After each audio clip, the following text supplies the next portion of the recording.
बहुत समय पहले की बात है। अरावली की पहाड़ियों के बीच बसा था विजयनगर राज्य।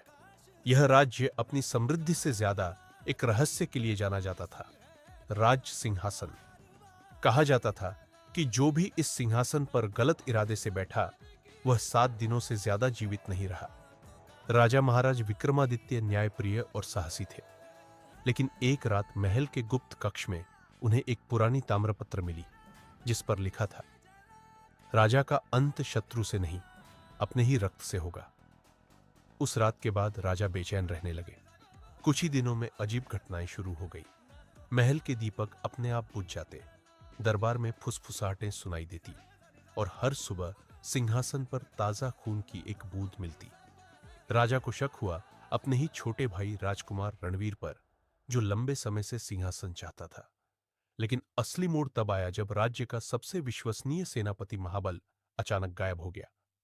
7वें दिन राजा को महल के तहखाने में बुलाने वाला एक गुप्त संदेश मिला।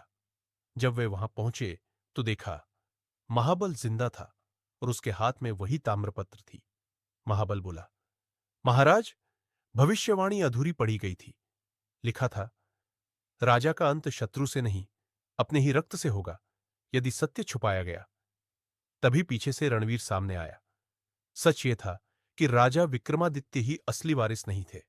वे पिछले राजा के नहीं, बल्कि सेनापति के पुत्र थे। सिंहासन एक झूठ पर टिका था। राजा घुटनों पर बैठ गए। सिंहासन कांपने लगा। दीपक बुझ गए। अगली सुबह विजय